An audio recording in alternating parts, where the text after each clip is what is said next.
name is Sandra Janoka, and I am a physical therapist.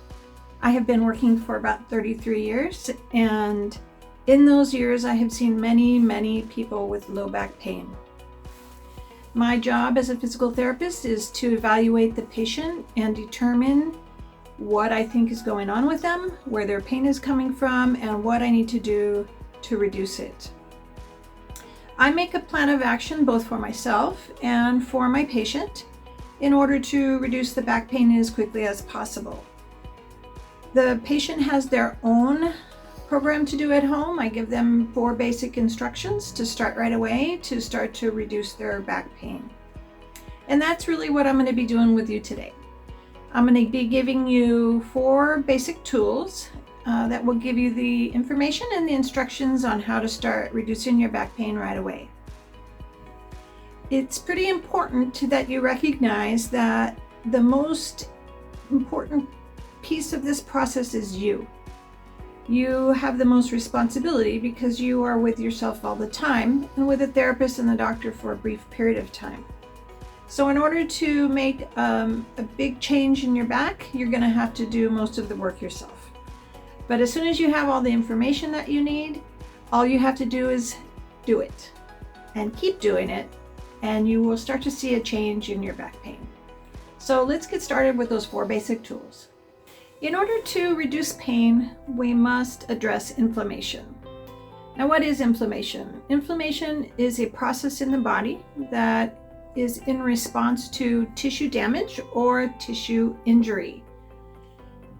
When it is triggered, several things happen. One, fluid comes into the area, as you may have seen when you've had a swollen ankle or a swollen wrist or somebody you know. The second thing that happens is that cells come in, collagen fibers come in to start the process of repair of any damaged tissues. Another type of cell comes in called macrophages, and they're basically like a Pac-Man type cell that come in and eat up the debris from the damage. And also chemicals are produced, and those chemicals come in and they hit our pain receptors, basically letting us know that there's something wrong. Now, this process usually lasts a couple of weeks, and it is a normal, natural, desirable process in the body to help us get through injury. But sometimes the process goes on longer. And when it goes on for longer periods of time, it is basically considered chronic inflammation. And when that happens, basically the process of inflammation does not stop on its own, it just continues to go on. So when that happens, we need to address this ongoing inflammation that keeps creating pain in our body without any additional damage. And so that's what we're going to be talking about. Ways that we can reduce inflammation in our body once we're in a state of chronic inflammation. So we have 2 ways of doing that. Firstly, we want to avoid the tissue irritation that causes inflammation. So you may be creating irritation without knowing it. And secondly, we want to address this inflammation directly and try and reduce this chemical response of our body in order to reduce pain. So we're going to be doing both of those, and first I'm going to be discussing how to reduce tissue irritation. So we'll start with our first task, which is to reduce tissue irritation. And in order to teach you how, I'm going to talk a little bit about the spine so that you can better understand what aggravates tissues and what makes them feel better. And we're going to be starting with a side view image of the spine. In this image, you will see at the top, you have an inward curve of the neck.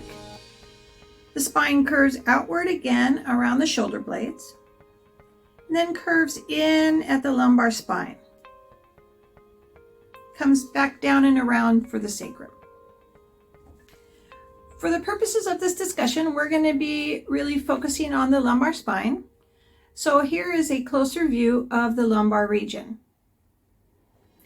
Now in this image, you can see that we have bones, or the vertebra of the spine, and they are oriented in a stacked position all the way up the spine along these curves.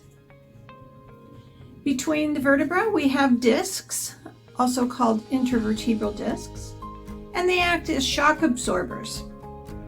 They take up the weight of the body and they reduce the stress on our joints. This next image is a drawing. It's a little bit exaggerated so that you can better see the orientation of these structures along this curve. The bones are the squares here and the circles are designating the discs. And you can see that as they are lined up along that curve, there's a little bit of a wedge position of the disc. And for that reason, the ligament in front of the disc is a little bit wider and in back is a little bit more narrow. Now this lumbar in curve is considered the neutral position of the lumbar spine. And what that means is that this is the position where there are equal stresses on either side of the joints. And this is the position of greatest ease for the lumbar spine. And the reason that this lumbar position, this neutral, is so important is because one of the main reasons people have back pain is because they spend long periods of time out of this neutral position. This also means that by maintaining the neutral position, you will reduce the strain on the tissues, reduce irritation, reduce inflammation, and pain. So just to reiterate, spending time in the neutral position is a way to reduce tissue irritation and pain.